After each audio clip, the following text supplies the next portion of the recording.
E aí, pessoal, sejam bem-vindos. Vim falar hoje a respeito de um assunto que está na pauta da semana e dos últimos tempos, que são as fake news. Esse vídeo não é um vídeo que eu estou falando sobre ciência, como os outros anteriores que eu tenho feito. Esse vídeo é mais uma opinião das minhas percepções a respeito da questão. A fake news, ou as notícias falsas, elas sempre existiram na história da humanidade, não é nenhuma novidade. Só que com a capacidade que nós temos hoje com a disseminação da informação, a fake news acaba tomando frente com relação à informação.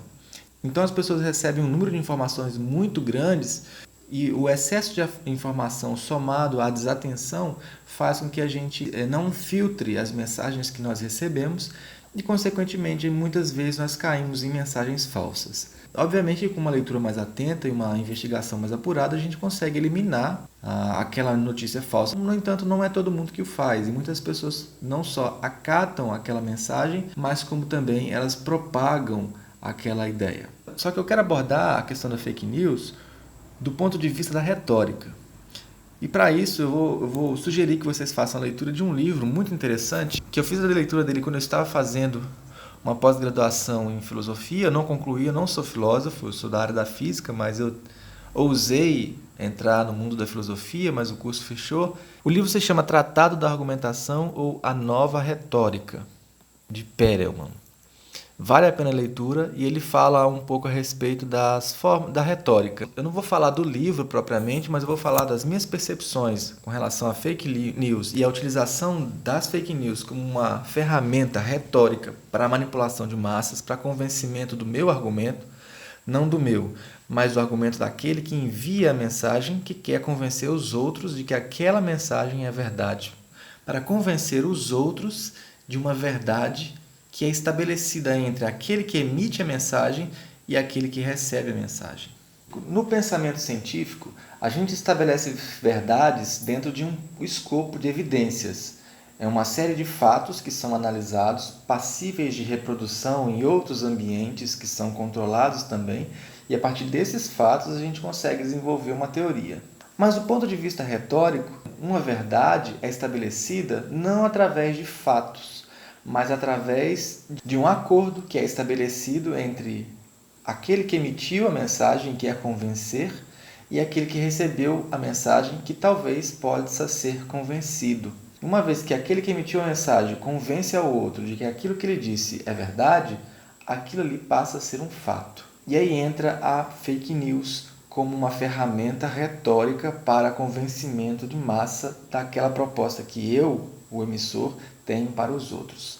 E durante a eleição, em 2018, a gente viu largamente o uso da fake news como uma ferramenta retórica para lançar um determinado candidato para a presidência.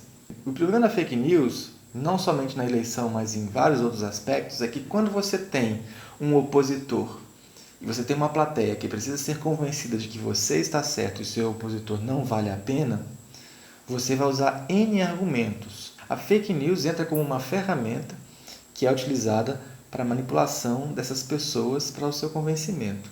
Então veja bem, você pode mandar mensagens diferentes para nichos diferentes com um objetivo comum, que é desqualificar aquele seu opositor. Isso gera uma sensação na sociedade que todos estão contrários àquele indivíduo pela mesma causa. E isso não é verdade. Claro que por trás disso existe uma rede de pessoas que são influenciadoras e criadores das fake news. Na verdade são bandidos, isso é crime. Mas eles têm a capacidade de direcionar mensagens diferentes para pessoas diferentes. Então, por exemplo, se um determinado nicho de pessoas elas são mais ligadas à religião, a questões morais, a fake news é criada no sentido de falar a respeito de questões morais e é direcionada para esse público.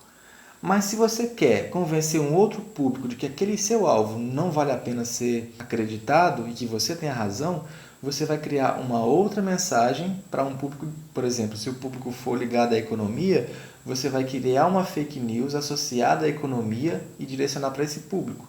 Então você vai ter dois públicos diferentes, um que é ligado à moral, à questão moral, o outro é ligado à questão econômica, e eles vão odiar, detestar um alvo comum com propostas diferentes. Mas se você tem um outro público que é ligado a questões ambientais, você vai criar uma fake news ligada à questão ambiental. E vai fazer com que três nichos diferentes tenham oposição a uma pessoa só, através de argumentos diferentes.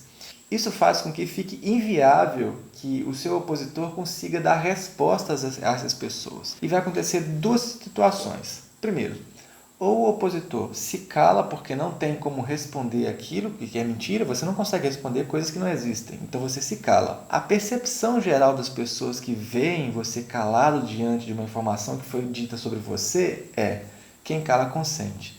Então, se você não responde aquela mensagem falsa que foi emitida sobre você, você entra no senso comum de que quem cala consente. Por outro lado, se você responde àquela pessoa que está aceitando uma fake news, você está validando a autenticidade de uma falsidade. Você está respondendo a algo que teoricamente não existe. Então, se você está respondendo é porque agora ela passou a existir. Então, você estabeleceu uma verdade ali. Só que quem cria fake news, essa rede que a gente vê, isso é uma opinião minha, isso é uma opinião, minha percepção. Mas quem cria fake news vai além dessas questões. Não basta você convencer aqueles que acreditam em você de que aquele seu oponente está errado. Não basta isso. Agora você vai criar uma fake news que vai criar um atrito interno com a plateia do seu oponente. Você estabeleceu várias verdades para nichos diferentes que estão de acordo com você, estão contrários ao seu oponente. Agora você vai criar fake news específicas para desestabilizar aqueles que acreditam no seu oponente.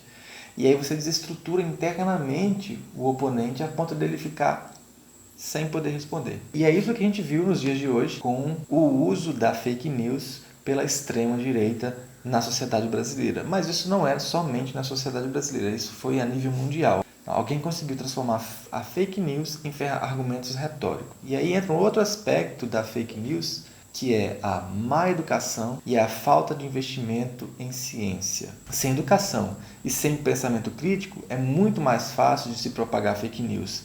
Por isso que eu acredito que a má educação e essa tentativa sistematizada de desqualificar o conhecimento científico que se impera hoje na sociedade brasileira, particularmente, está diretamente associado com a necessidade que se tem de manter as pessoas na ignorância para continuar manipulando através de informações falsas. Então vamos ficar atentos com isso. Se vocês virem fake news, tentem desarticular essas notícias, dando a informação verdadeira. Se alguém propagou, verifique se foi por ingenuidade, se foi por maldade. Se foi por maldade, denuncie. Se for por ingenuidade, explica. E vamos tentar vencer essa rede que está se criando na sociedade brasileira, que é uma rede de ignorância.